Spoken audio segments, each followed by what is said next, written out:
Assalamualaikum warahmatullahi wabarakatuh.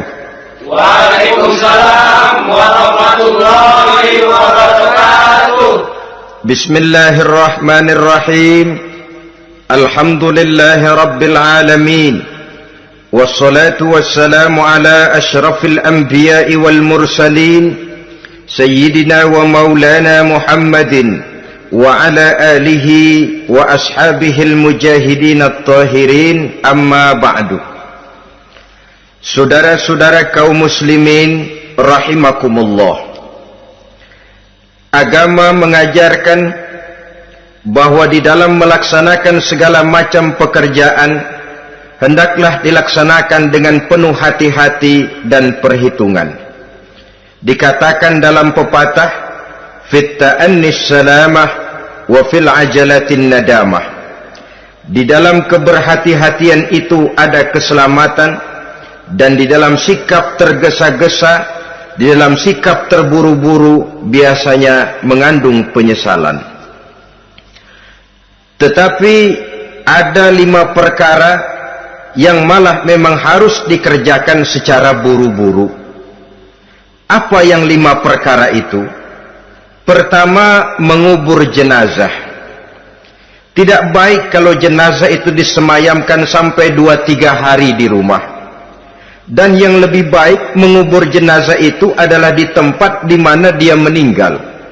Contohnya adalah baginda Nabi. Beliau kelahiran Mekah, beliau wafat di Madinah, maka di Madinah itulah beliau dimakamkan dan bukan di kota Mekah. Karena prinsipnya agama menginginkan kemudahan dan tidak menginginkan kesukaran. Hal kedua yang harus dikerjakan dengan segera ialah mengawinkan anak perempuan. Apabila kita mempunyai anak perempuan, sudah sampai usianya untuk memasuki ambang pintu pernikahan, dan dia sudah minta untuk dinikahkan, maka segeralah orang tua menikahkannya atau mengawinkannya. Sebab biasanya anak perempuan, apalagi di zaman sekarang, kalau tidak segera dikawinkan oleh orang tuanya, dikhawatirkan dia akan kawin sendiri. Dan itu tentu akhirnya akan merepotkan kedua orang tuanya. Hal ketiga yang harus dikerjakan dengan segera dan buru-buru ialah membayar hutang. Apabila kita sudah berhutang kepada seseorang dan sudah ada uang untuk membayarnya, bersegeralah untuk membayar. Sebab kalau ditunda besok, lusa, atau hari minggu depan, dikhawatirkan uangnya akan terpakai untuk kepentingan-kepentingan yang lain, dan hutang akan tetap tinggal hutang, tidak pernah terbayar adanya. Hal keempat yang harus disegerakan ialah menghidangkan makanan untuk orang musafir yang kebetulan menjadi tamu di rumah kita. Dan hal yang kelima yang harus dilakukan dengan buru-buru, dengan segera, bertaubat apabila mengerjakan perbuatan dosa. Hal kelima inilah yang akan kita bicarakan pada pertemuan kita kali ini, yaitu tentang taubat kepada Allah Subhanahu wa ta'ala. Taubat berasal dari kata-kata taba yatubu, yang isim masdarnya adalah taubatan. Artinya sama dengan roja'a yarji'u, ada ya'udu, pulang atau kembali. Bertobat maksudnya kembali dari yang dilarang oleh Allah. Kalau dalam perjalanan hidup ini kita suka menerjang larangan-larangan Allah, melaksanakan apa-apa yang dilarang olehnya, maka taubat artinya meninggalkan larangan-larangan itu dan kembali kepada apa yang diperintah oleh Allah Subhanahu wa ta'ala. Kenapa taubat ini harus disegerakan? Karena makhluk bernama manusia ini sulit melepaskan diri dari dosa dan salah.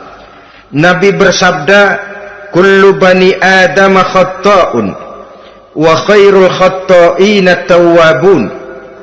Setiap anak Adam, yakni setiap manusia, pasti mempunyai dosa dan kesalahan. Dan sebaik-baik orang yang mempunyai dosa dan kesalahan ialah orang yang segera bertaubat. Dengan kata lain, orang yang baik sesungguhnya bukanlah orang yang tidak punya salah, karena tidak ada orangnya yang tidak punya salah. Tetapi orang yang baik adalah orang yang apabila melakukan kesalahan, dia segera sadar, dijadikannya kesalahan itu sebagai pelajaran untuk tidak diulanginya lagi pada masa-masa yang akan datang. Inilah yang digambarkan oleh Allah Subhanahu wa taala dalam surah Ali Imran ayat 135. Walladzina iza fa'alu fahishatan, dan orang-orang yang apabila mereka terjatuh ke dalam perbuatan dosa, au zalamu anfusahum, atau berbuat zalim kepada diri mereka sendiri, zakarullaha fastaghfaru lidzunubihim, mereka segera ingat kepada Allah dan memohon ampun terhadap dosa yang pernah mereka kerjakan. Saudara-saudara kaum muslimin rahimakumullah, sejak awalnya iblis memang sudah memproklamirkan diri di hadapan Allah Subhanahu wa taala. Apa kata iblis? Ya Rabbi wa izzatika la azalu aghwi bani adama ma damat arwahuhum fi ajsadihim. Ya Allah, demi kemuliaan-Mu saya bersumpah, kata iblis, saya akan selalu memperdayakan anak-anak Adam, saya akan selalu menggoda manusia selama ruh mereka masih ada di dalam jasad mereka. Jadi selama ruh masih ada di dalam jasad, selama itulah iblis akan selalu berusaha menggelincirkan manusia untuk jatuh ke tempat-tempat salah dan ke tempat-tempat dosa. Tetapi kemudian Allah juga memberikan jaminan. Allah menjawab proklamasi iblis ini, wa izzati wa jalali ya mal'un la azalu aghfiru lahum mastaghfaru. Demi kehormatanku, demi kemuliaanku, hai mal'un, hai yang terkutuk, hai iblis, kalaupun engkau selalu memperdayakan manusia, kalaupun engkau selalu menipu dan menggoda mereka sepanjang ruh mereka masih ada di dalam jasad, aku akan senantiasa memberikan ampun kepada mereka sepanjang mereka memohonkan ampun kepadaku. Inilah jaminan dari Allah Subhanahu wa ta'ala. Saudara-saudara kaum muslimin rahimakumullah, oleh karenanya apabila kita berbicara tentang taubat, artinya kita berbicara tentang tingkah laku kita dalam kehidupan sehari-hari. Apa yang harus kita lakukan untuk sempurnanya satu taubat? Pertama, menyesal terhadap dosa yang pernah kita lakukan. Kadang-kadang ada juga orang bertaubat, tapi bukan nyesal terhadap dosa yang dia kerjakan, malah puas katanya. Dia ngomong sama teman-temannya, saya dulu zaman muda sudah kenyang judi, kenyang zina, kenyang mabuk-mabukan, sudah puas. Sekarang tinggal benernya saja, saya sudah taubat. Taubatnya sih bagus, tapi puasnya itu yang jelek. Kenapa harus dikatakan puas? Bukan puas, menyesal. Menyesal saya dulu. Kenapa hanyut terjebak dosa?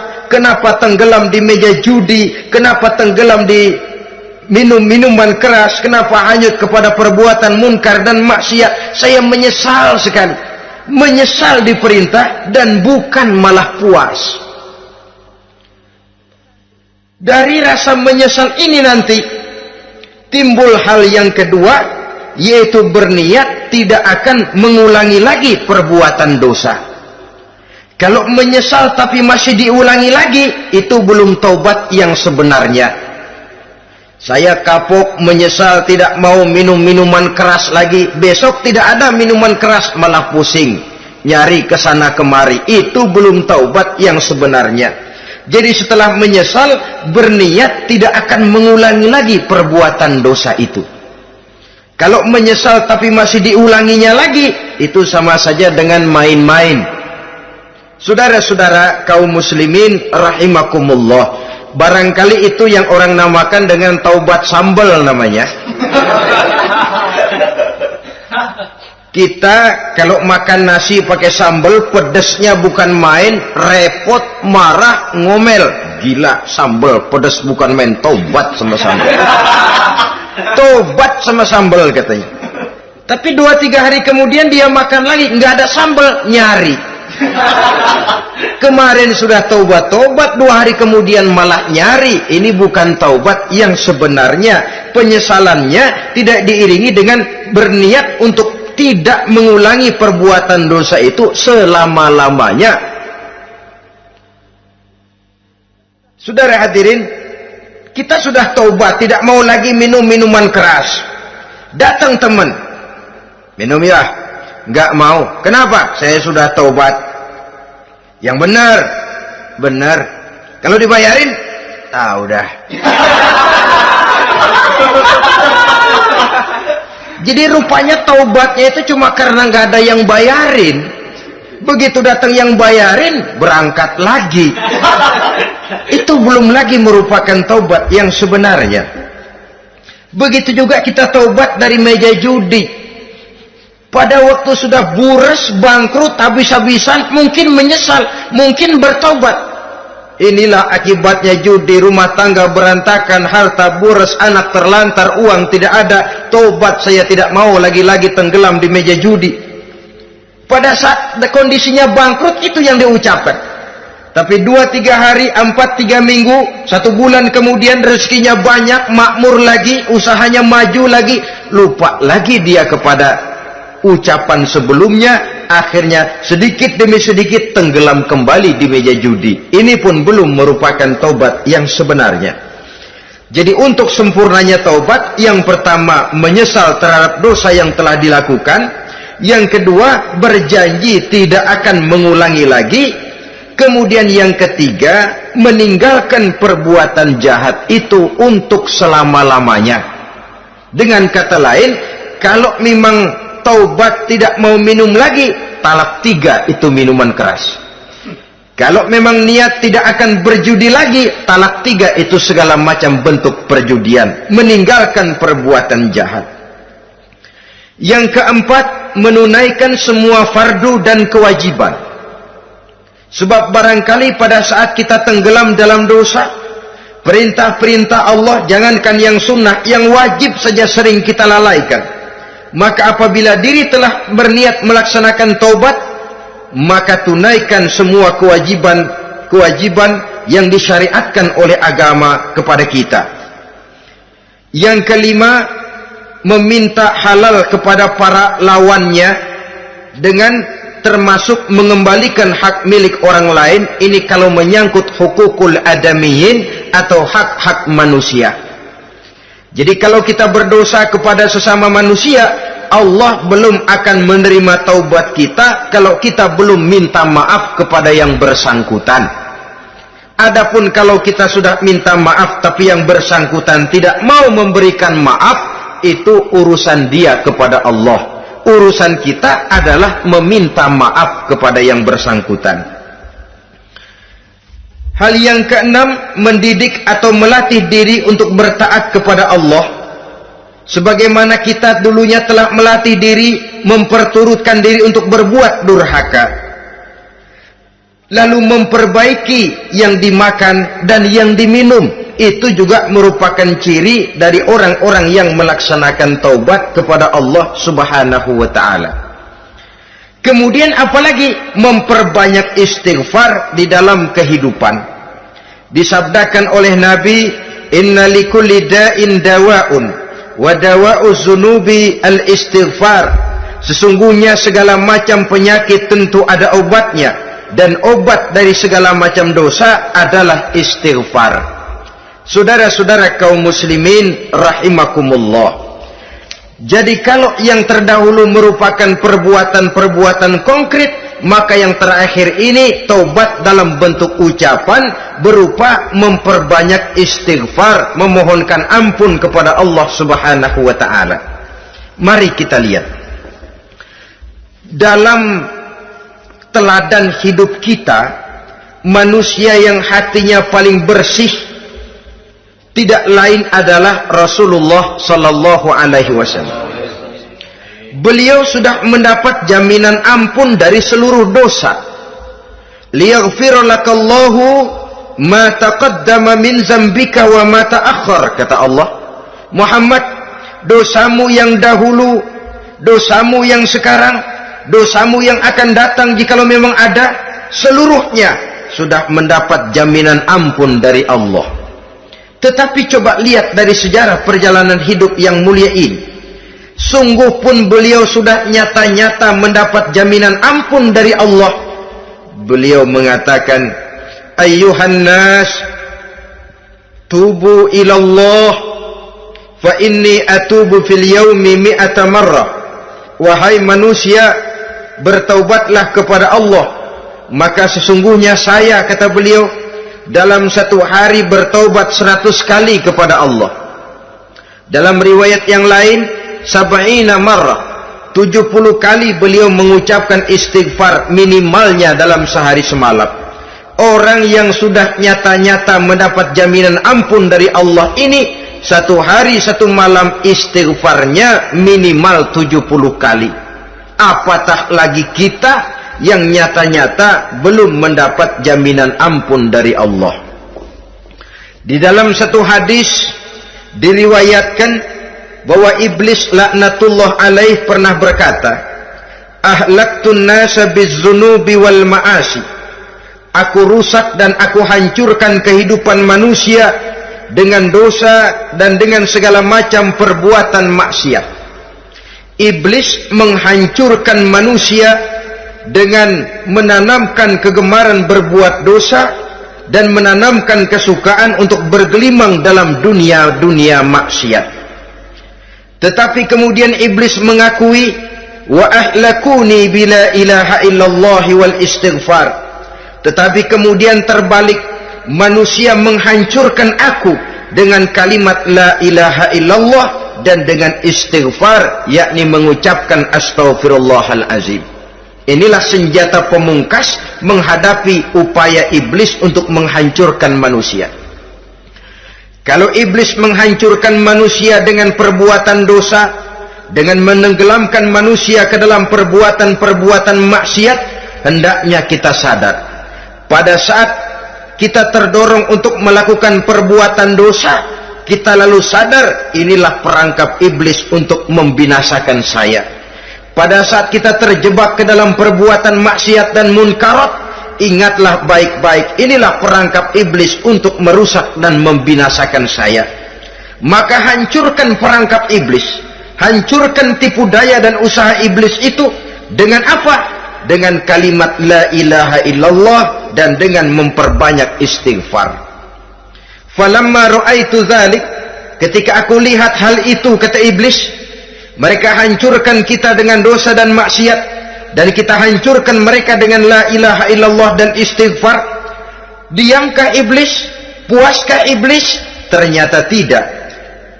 Apabila aku lihat usaha manusia itu, ahlaktuhum bil huda, ahlaktuhum bil hawa, wahum yahsabuna annahum muhtadun. Apabila mereka hancurkan aku dengan la ilaha illallah dan istighfar, maka aku kembali menghancurkan mereka dengan mempergunakan hawa nafsu, sehingga mereka menyangka bahwa mereka adalah orang-orang yang mendapat petunjuk. Ditanamkan dalam diri kita perasaan bahwa kitalah orang yang paling benar, itu pun tipu daya iblis. Maka orang pintar itu baik, tapi merasa pintar itu jelek. Orang benar itu bagus, tapi merasa benar itu tidak baik. Karena biasanya orang kalau sudah merasa benar, lalu cenderung untuk menganggap orang lain tidak benar. Kalau sudah begitu, dia akan mengklaim diri, sayalah orang yang paling benar, yang lain tidak benar semuanya. Itu termasuk perangkap iblis juga, setelah kita gempur mereka dengan kalimat tahlil dan dengan kalimat istighfar. Saudara-saudara kaum muslimin rahimakumullah, Allah Maha Pengasih dan Maha Penyayang. Ia akan mengampunkan perbuatan yang bersifat salah dari manusia, Hanya manusia saja yang kadang-kadang bodoh, tidak mau mengampuni dan memaafkan dirinya sendiri, dengan membiarkan dirinya terseret berlarut-larut dalam dosa tanpa keinginan untuk bertaubat. Sepanjang nafas belum sampai di tenggorokan, sepanjang matahari masih terbit di sebelah timur dan terbenam di sebelah barat, sepanjang itu Allah masih akan menerima taubat seorang hamba. Innallaha yaqbalu taubatal abdi ma lam yugharghir.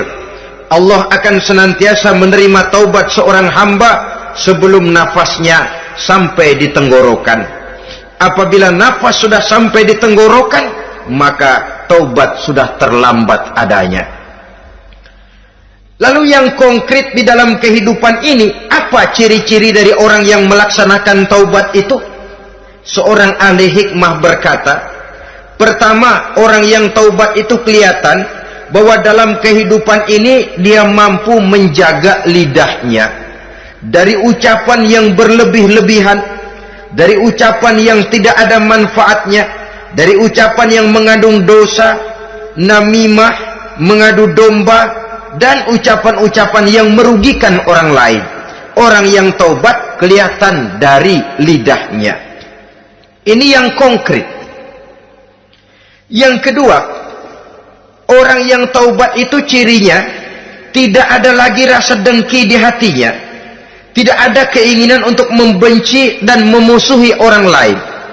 Kenapa? Dia sudah sibuk memikirkan kekurangan dirinya sendiri, sehingga tidak ada waktu lagi untuk mengorek-ngorek, mencari-cari aib dan kekurangan pada diri orang lain.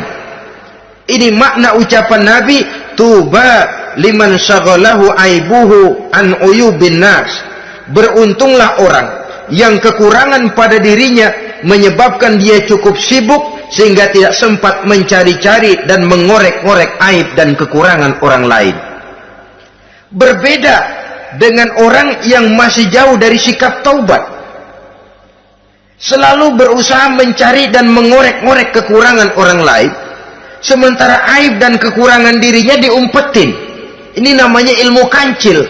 Orang lain disorotin, dia ngaling, ngumpet. Kerjaannya apa? Monten orang lain saja, dia sendiri tidak mau diponten dan tidak mau memonten dirinya. Akibatnya apa? Sikap introspeksi tidak ada, sikap mawas diri hilang, sikap melihat bercermin terhadap pribadinya sendiri hilang. Yang ada cuma menilai orang lain saja. Jadi adapun orang yang sudah bertaubat ini, di hatinya tidak ada dengki. Melihat orang lain mendapat nikmat, alhamdulillah, dia ikut bersyukur. Lain dengan orang yang jauh dari taubat, tetangganya dapat nikmat, dia meriang. Tidak senang hatinya melihat orang lain senang. Orang melarat malah tepuk tangan.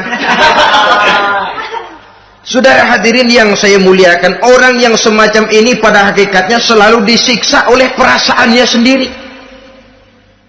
Kalau tetangganya yang kaya, ditanya kemana dukunnya. Tapi kalau tetangganya jatuh melarat, dia tepuk tangan, gembira bukan main. Lain dengan orang yang sudah bertobat, hasud itu hilang dari dirinya. So hasud inilah yang akan memakan kebaikan yang kita kerjakan. Kata Nabi, hasud itu bisa memakan kebajikan seperti api memakan kayu bakar. Allahu Akbar. Puasa kita, zakat kita, sholat kita, habis kropos dimakan oleh sifat hasud. Tidak terasa, tapi begitu kita punya sifat dengki kepada orang lain, maka sholat kita dimakan oleh dengki tadi, puasa kita dimakan oleh dengki tadi, segala macam kebaikan yang kita kerjakan dimakan oleh si dengki tadi, seperti api memakan kayu bakar, cepat sekali. Itulah sebabnya bagaimanapun banyak kebaikan yang sudah kita kerjakan, jangan bangga dan jangan lalai. Sebaliknya, bagaimanapun besar dosa dan kesalahan yang pernah kita lakukan, jangan putus asa dari rahmatnya Allah Subhanahu wa ta'ala. Jadi yang kedua, ciri orang yang bertaubat, di hatinya tidak ada dengki dan tidak ada rasa ingin memusuhi orang lain. Dia berhadapan dengan setiap orang dengan modal husnuzon, baik sangka kepada Allah. Tidak a priori. Kadang-kadang ada orang ketemu saja baru tapi sudah punya rasa jelek. Diperturutkannya suuzonnya. Yang ketiga, ciri orang bertaubat itu menjauhkan diri dari pergaul dengan orang-orang jahat. Sebab kita tahu bahwa pergaulan sangat besar pengaruhnya dalam ikut membentuk kepribadian manusia. Asyariku wa fi syarri syarrun. Bersekutu dengan kejahatan biasanya ikut jadi jahat. Walaupun secara langsung tidak melakukan kejahatan, tapi sudah termasuk dalam jamaah yang jahat juga namanya. Saudara-saudara kaum muslimin, bukan berarti orang yang taubat lalu tidak mau bergaul itu juga mencerminkan keangkuhan diri. Bergaul dia bergaul, tetapi kepada orang-orang yang jahat ia sekedar menghindarkan diri pergaulannya itu dari kejahatan yang bisa ditimbulkan oleh orang-orang jahat tadi. Ciri yang keempat dari orang yang bertaubat, dia mempersiapkan diri untuk menghadapi mati. Mempersiapkan diri. Sebagaimana kita tahu, kalau kita akan pergi ke luar kota, tentu kita membawa bekal. Makin jauh perjalanan, makin banyak bekal yang harus kita bawa. Hidup ini adalah perjalanan panjang yang kita juga memerlukan bekal dalam kehidupan. Orang yang bertaubat, orang yang mempersiapkan diri untuk menghadapi maut dan menghadapi hari-hari sesudah maut itu datang. Menghadapi kehidupan di alam barzakh, menghadapi kehidupan di alam akhirat dan selanjutnya. Dia mempunyai persiapan sehingga kapan maut datang dia sudah punya persiapan lebih dahulu.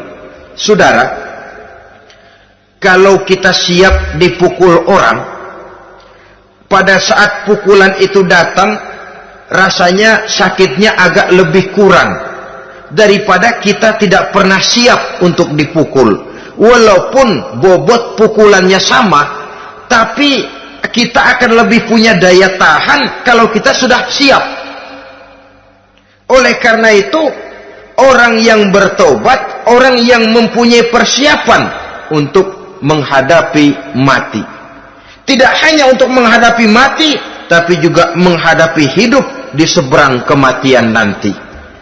Maka karenanya dia sibuk dengan dunianya, tapi juga dia lebih sibuk dengan akhiratnya. Dia tenggelam dalam berbagai macam kesibukan dunia, lain saat dia memfanakan diri untuk membekali diri menghadapi kehidupan sesudah hidup yang sekarang ini. Ciri-ciri ini tentu akan kelihatan dari gerak hidup seseorang. Saudara-saudara kaum muslimin rahimakumullah. Jadi dengan kata lain, kalau kita kembali kepada surah Ali Imran ayat 135 tadi, apabila dalam kehidupan terjebak kita kepada perbuatan dosa atau zalim kepada diri sendiri, zakarullah, segeralah mengingat Allah, fastaghfaru li dzunubihim, dan segera memperbanyak istighfar, memohon ampun kepada Allah Subhanahu wa taala, sebab dosa dalam Islam hanya bisa ditebus dengan taubat. Bukan dengan uang, bukan dengan beras, bukan juga dengan piagam. Dosa dalam Islam hanya bisa ditebus dengan melaksanakan taubat kepada Allah. Dan untuk bertaubat tidak usah ngulur waktu. Besok saja, bulan depan saja, tahun depan saja, nanti saja kalau sudah agak sedikit tua.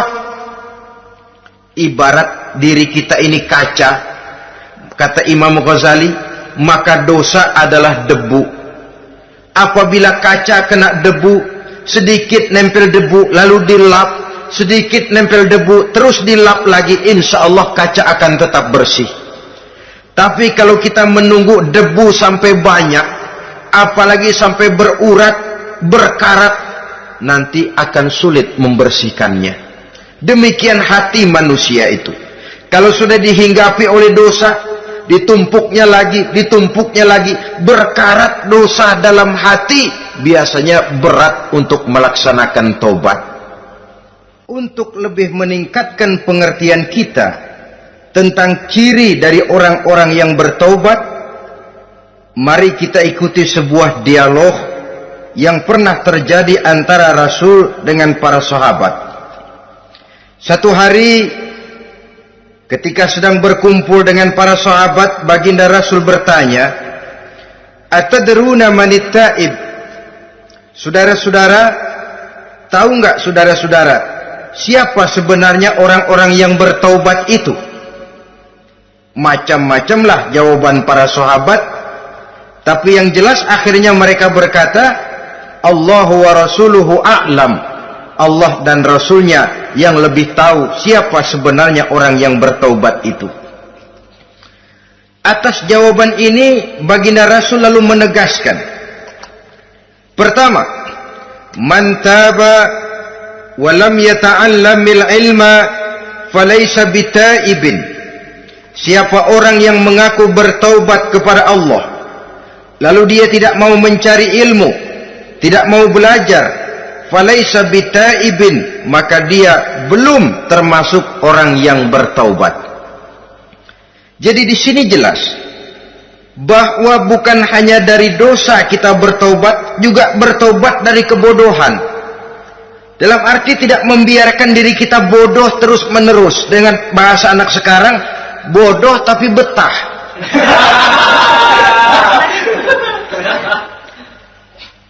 Orang yang mengaku bertaubat tapi tidak menggali ilmu, tidak mau belajar, tidak mau mencari ilmu, tidak hadir di mana majelis taklim, belum dianggap taubat yang sebenarnya.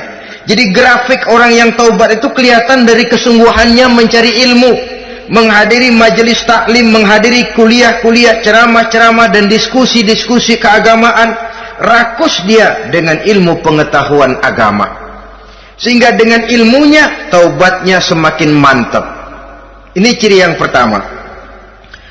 Lalu beliau bersabda lagi, wa man taba wa lam yazdad fil ibadati falaysa bitaibin. Barang siapa yang mengaku bertaubat tapi ibadahnya tidak tambah-tambah, maka dia belum termasuk orang yang taubat. Orang yang bertaubat ada grafik peningkatan ibadahnya. Jadi kalau mulutnya taubat, minta ampun, tapi ibadahnya gitu-gitu aja, belum merupakan taubat yang sebenarnya. Jadi pada saat dia melaksanakan taubat, memproklamirkan diri untuk kembali ke jalan Allah, nilai ibadahnya meningkat. Kalau sholatnya tadinya cuma sekedar yang wajib-wajib saja, setelah dia taubat bertambah melaksanakan yang sunnah, rawatibnya, qobliyah, ba'diyahnya, atau kemudian nawafilnya berupa tahajud, hajat, duha, istikharah, dan solat-solat sunnah lainnya. Jadi kelihatan dari peningkatan ibadahnya. Ini ciri yang kedua. Yang ketiga kata Nabi lagi, wa man taba wa lam yardal khusama falaysa bitaibin. Barang siapa yang mengaku bertaubat kepada Allah tapi dia tidak bisa meridhoi musuh-musuhnya, maka belum lagi dia dianggap orang yang bertaubat. Meridhoi, memaafkan musuh. Saudara, memberi maaf itu lebih sulit daripada minta maaf. Tapi memberi maaf lebih mulia daripada minta maaf. Minta maaf gampang, memberi maaf yang sulit. Karena itu orang yang memberi maaf menunjukkan jiwa yang lebih luhur daripada orang yang minta maaf. Sebab apa? Posisi orang yang memberi maaf kan posisi orang yang menang. Biasanya dalam posisi menang orang gampang congkak dan sombong. Orang datang minta maaf kepada kita, lalu timbul keseganan. Iya, minta maaf sih gampang. Memberi maaf itu yang sulit, tapi itu yang sangat dianjurkan, dan itu merupakan ciri dari orang-orang yang bertaubat. Lalu apalagi? Wa man taba wa lam yughayyir libasahu wa zinatahu falaysa bitaibin. Barang siapa yang mengaku bertaubat tetapi pakaian dan perhiasannya tidak berubah, maka dia belum lagi dianggap bertaubat. Orang bilang pakaian memang kulit, yang penting isi. Tetapi bagaimanapun kulit mencerminkan isi. Dari pakaian kita bisa mengkaji kepribadian seseorang. Saya berpendapat bahwa pakaian penting, kulit juga penting. Kulit penting, isi penting. Kulit tanpa isi tidak ada artinya. Isi tanpa kulit juga meragukan orang. Wah, yang penting kan isinya, kulitnya gimana saja. Saya mau tanya, saudara dapat duren di jalanan, isi aja nggak ada kulitnya. Kira-kira dimakan nggak duren itu? Paling kurang akan menimbulkan keraguan, jangan-jangan sudah dicampur racun ini. Jadi dengan demikian orang yang bertaubat ini kelihatan dari cara berpakaian, cara berhias diri, tidak over. Dia kembali kepada fungsi berpakaian. Dalam Islam kan sesungguhnya fungsi pakaian itu yang paling utama. Pertama, nutup aurat. Itu ukurannya. Yang kedua, pantas. Yang ketiga, baru soal mode. Di zaman kita sekarang terbalik. Mode nomor 1, pantas belakangan, nutup aurat apa tidak nomor 16.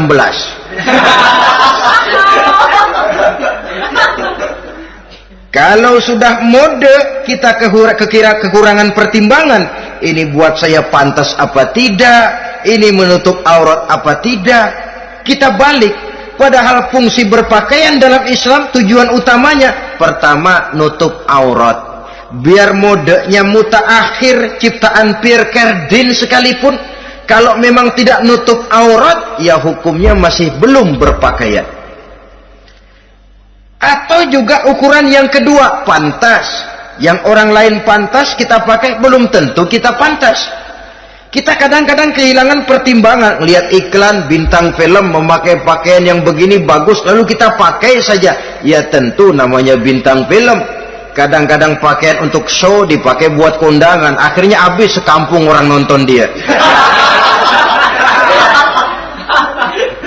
Ya nggak pantas toh, nggak wajar. Saudara hadirin yang saya muliakan, orang yang bertobat kelihatan dari pakaian dan perhiasannya. Kalau sudah memakai perhiasan, ya sekedarnya saja. Tidak lalu dengan niat supaya orang tonton, supaya orang lihat, supaya orang tahu dia kaya, supaya timbul decak kagum, asal dia lihat orang lalu wah. Kalau sudah diwahi lalu senang. Saudara hadirin yang saya muliakan, kemudian kata Nabi lagi, wa man taba wa lam yubaddil ashabahu falaysa bitaibin. Siapa yang mengaku bertaubat tapi pergaulannya dari itu ke itu saja, seperti itu juga, tidak mengalami perubahan, maka dia belum lagi dianggap bertaubat. Kalau taubat kita dari judi, jangan bergaul lagi dengan penjudi. Dalam arti jangan berkumpul di majelis judi. Ah, saya sih udah tobat nggak main judi, tapi ngumpulnya di situ terus. Ya bagaimana? Pada akhirnya toh akan terseret juga. Saudara hadirin yang saya muliakan, jadi dengan demikian lingkungan juga sangat besar pengaruhnya dalam kriteria orang yang bertaubat. Selanjutnya Nabi bersabda, wa man taba walam yughayyir khuluquhu falaysa bitaibin. Siapa yang mengaku bertaubat tapi akhlaknya, budi pekertinya tidak mengalami perubahan, maka orang itu pun belum dianggap bertaubat. Ini juga konkret.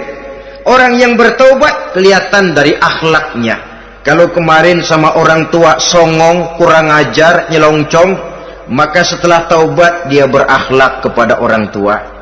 Kalau kemarin kepada anak muda menindas, tidak senang kepada anak muda yang maju, setelah dia taubat dia bisa menyayangi kepada anak-anak muda. Akhlak ini lain dengan adat, istiadat. Adat biasanya hanya memandang yang lahir, sedangkan akhlak zahir batin dipandang. Contoh, seorang anak muda kalau lewat di depan orang tua membungkukkan badan, menurut adat dia sudah sopan. Tapi menurut akhlak belum tentu berakhlak. Tergantung kepada niatnya apa membungkukin badan. Permisi apa ngina.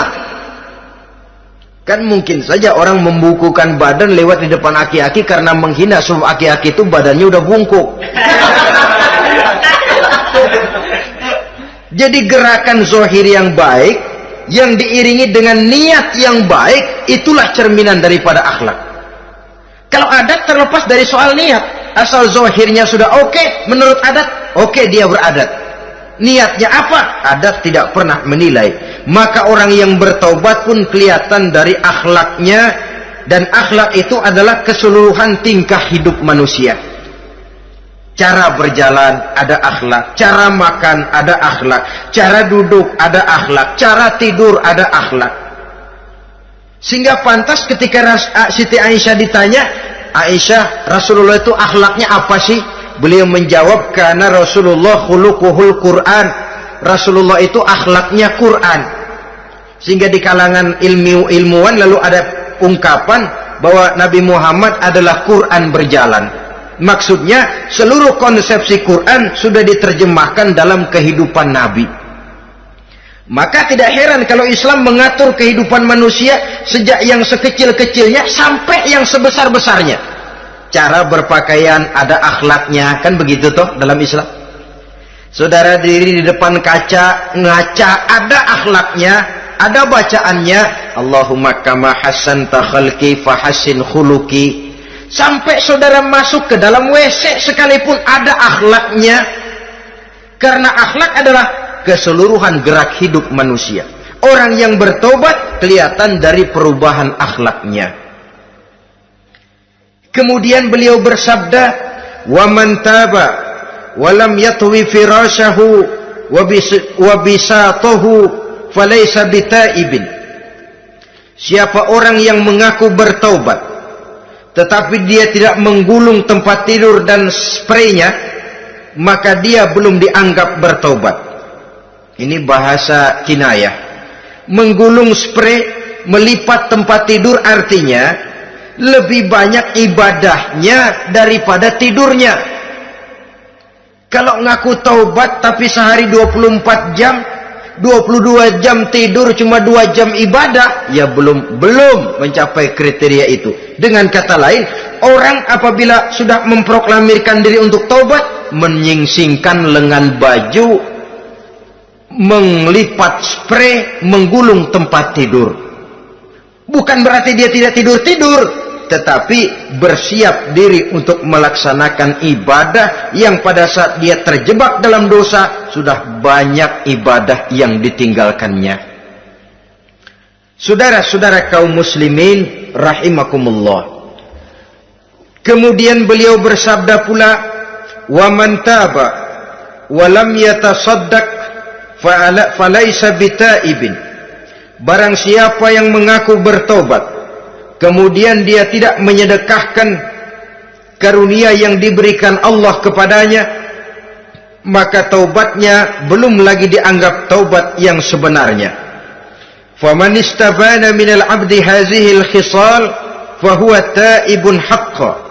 Apabila nyata tanda-tanda ini pada diri seorang hamba, maka barulah taubatnya dinamakan taubat yang sebenarnya.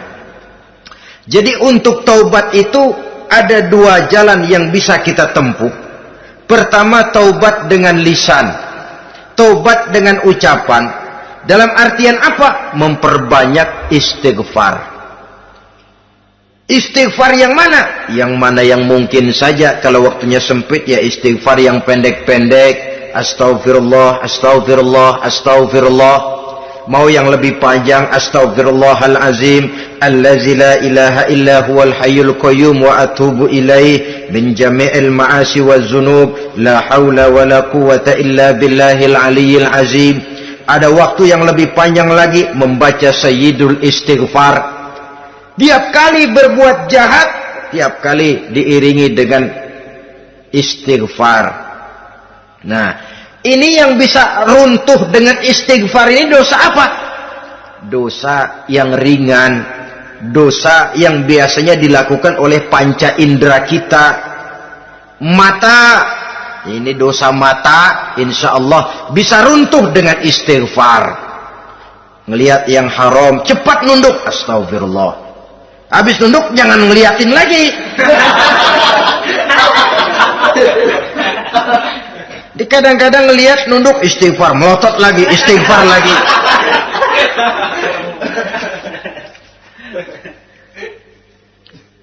Saudara hadirin yang saya muliakan, kata Imam Ali, nazratul ula laka wasaniyatu alaika. Ini dalam menjaga mata. Pandangan pertama rezekimu kelihatan, namanya kelihatan kan rezeki. Pandangan pertama rezekimu, ulangannya dosamu. Ulangannya ini yang bisa membawa dosa. Dosa karena lidah, mengucapkan kata-kata yang menyakitkan orang. Dengan istighfar, insya Allah runtuh. Adapun dosa-dosa besar lainnya, tentu harus dengan perbuatan. Tidak cukup dengan sekedar istighfar saja. Perbuatannya apa? Itulah seperti yang sudah saya sampaikan pada ciri-ciri orang yang bertaubat tadi. Oleh karenanya, beruntunglah kita masih diberikan umur oleh Allah. Sehingga segala dosa dan kesalahan yang kita lakukan, kita masih punya kesempatan untuk mengadakan pemutihan, bertaubat kepada Allah. Nah, apa kemudahan yang diberikan Allah kepada orang yang melazimkan istighfar di dalam hidupnya? Pertama, kata Nabi, man lazimal istighfar, siapa orang yang melazimkan, membiasakan diri istighfar, diberikan keistimewaan oleh Allah. Pertama, ja'alallahu lahu min kulli dhiqin makhraja. Allah akan memberikan jalan keluar untuknya dari segala macam kesulitan. Hidup ini kan problem. Makin tinggi status sosial, makin banyak urusan. Urusan akan selesai apabila hidup di dunia selesai. Kita menyangka orang lain lebih enak dari kita, padahal tiap orang punya urusan. Yang namanya enak barangkali persis seperti pelangi biang lala itu. Tidak pernah di atas kepala kita, di atas kepala orang lain saja. Begitu kita memandang keenakan dalam hidup ini. Petani bilang pedagang enak, pedagang bilang petani enak. Tapi begitulah keenakan itu. Orang yang melazimkan istighfar, dia akan diberikan jalan keluar dari segala macam kesulitan. Menurut perhitungan otak, deadlock, buntu, tidak sanggup lagi, entah bisa terwujud dan terlaksana. Allah memberikan jalan keluar dari segala kesulitan. Saudara, kalau Allah sudah memberikan jalan keluar dari kesulitan, siapa lagi yang bisa bikin sulit kita? Kalau Allah yang memberikan jalan keluar, everything is running well, katanya. Semua urusan bisa jalan dengan lancar. Tapi tanpa istighfar, jauh kita dari Allah. Jalan yang sudah lapang pun bisa jadi sempit. Urusan yang sudah nyata akan selesai pun bisa jadi injelimet. Dan jalan yang tadinya tidak berliku-liku pun bisa berliku-liku. Ini faktor yang di luar perhitungan matematis. Kita tidak mampu, Allah maha mampu. Menurut akal kita tidak mungkin. Kalau Allah mau, tidak ada yang tidak mungkin. Saudara-saudara, ini fasilitas pertama. Orang yang gemar istighfar diberikan jalan keluar dari segala macam kesulitan. Yang kedua, wa min kulli hammin faraja, diberikan kegembiraan dari setiap kesusahan yang dihadapinya.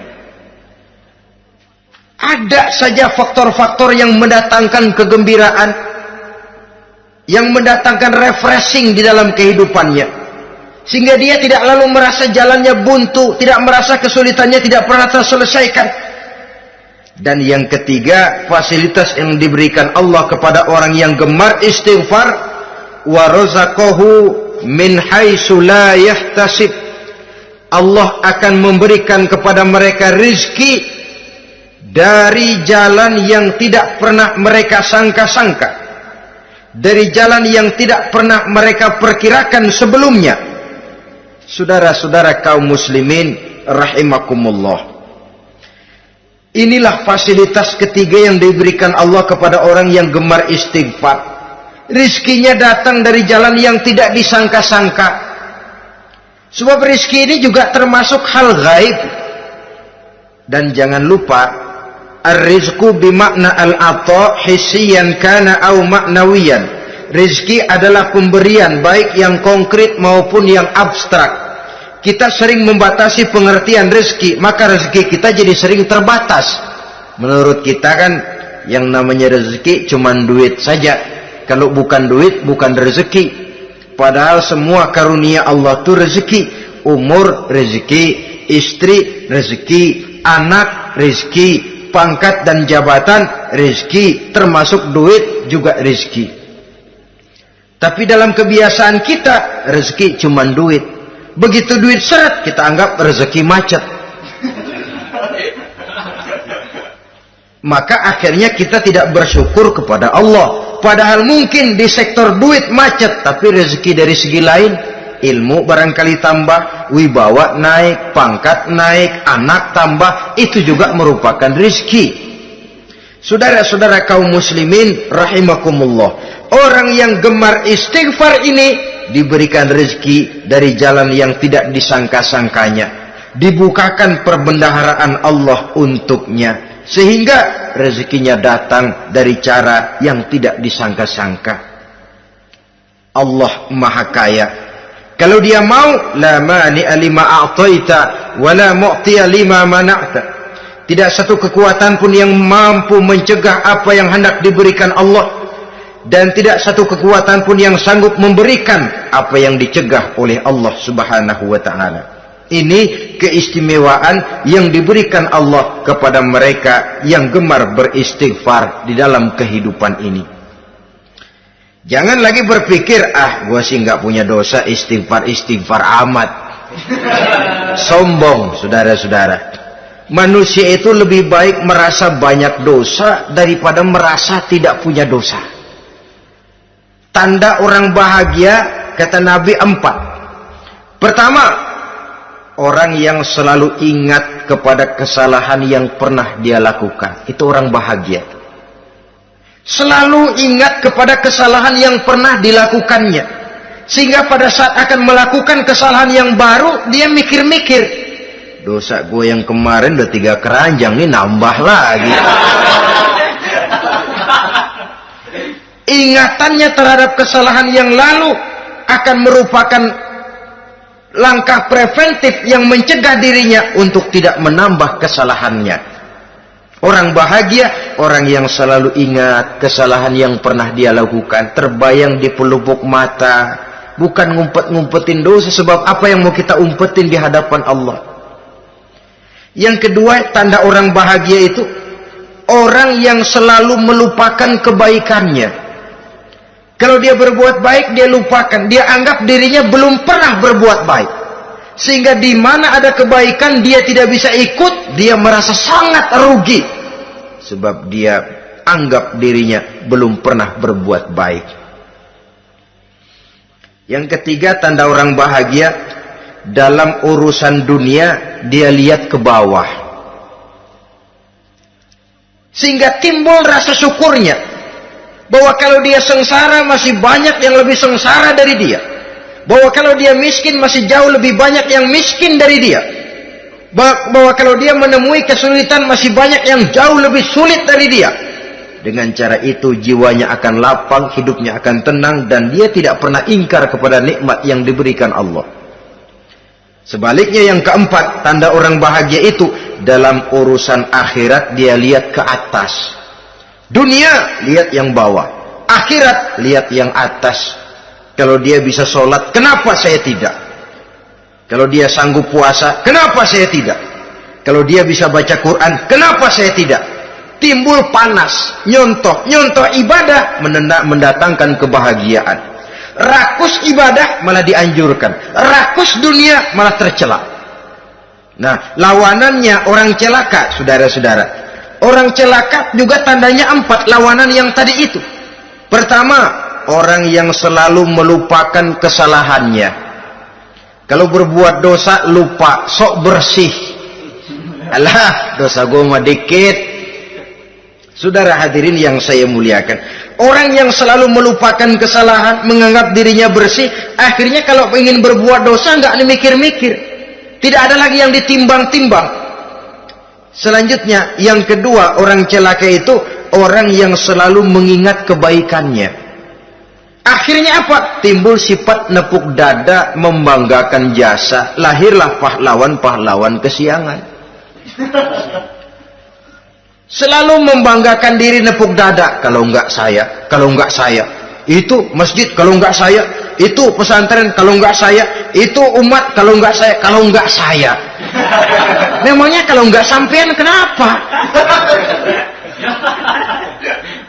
Orang yang celaka adalah orang yang selalu menghitung-hitung kebaikan yang pernah dikerjakannya. Keikhlasannya kurang, makin dia hitung, makin kurang nilai pahalanya. Makanya kalau berbuat baik, ya anggap saja buang sampah, gak usah ditengok-tengok, gak usah diingat-ingat, dan gak usah mengharap orang yang kita tempat berbuat baik akan membalas kebaikan. Saudara hadirin yang saya muliakan, yang ketiga tanda orang celaka dalam urusan dunia, ngelihatnya ke atas, panasnya timbul, syirik dan dengkinya naik, rakusnya jadi.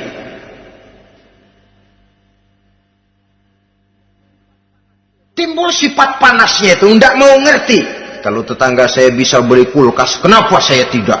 Kalau tetangga saya bisa beli motor, kenapa saya tidak? Kalau tetangga saya bisa beli mobil, kenapa saya tidak? Gaji nggak cukup, tuyul piara.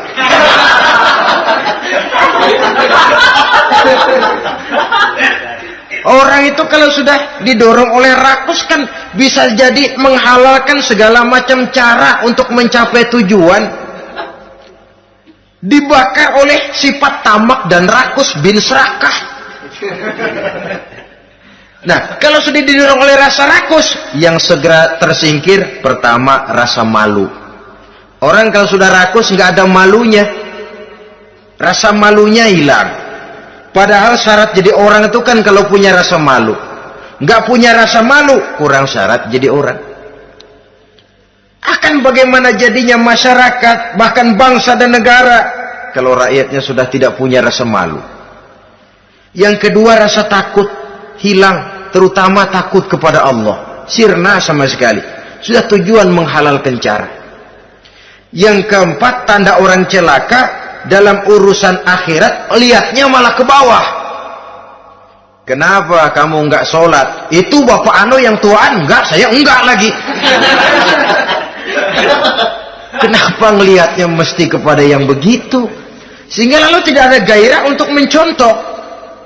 Saudara-saudara kaum muslimin rahimakumullah, walaupun serba singkat oleh karena terbatasnya ruang pembicaraan ini, mudah-mudahan bisa memberikan gambaran sepintas tentang ciri-ciri orang yang bertaubat. Dengan harapan, marilah kita menjadi orang yang bertaubat sebenarnya, dengan ciri menyesal terhadap dosa yang pernah kita lakukan, meninggalkan perbuatan jahat, dan berjanji tidak akan mengulangi lagi perbuatan jahat itu. Kalau dia menyangkut hak-hak manusia, maka hak itu harus kita kembalikan, dan kepada yang bersangkutan kita harus meminta maaf. Apabila ditambah dengan kegiatan lisan, memperbanyak istighfar dalam kesempatan yang mungkin di sepanjang perjalanan hidup ini. Ini sajalah yang kita bicarakan pada pertemuan kali ini. Terima kasih atas segala perhatian. Mohon maaf atas segala kekurangan. Usikum wa nafsi bitaqwallah. Wassalamualaikum warahmatullahi wabarakatuh.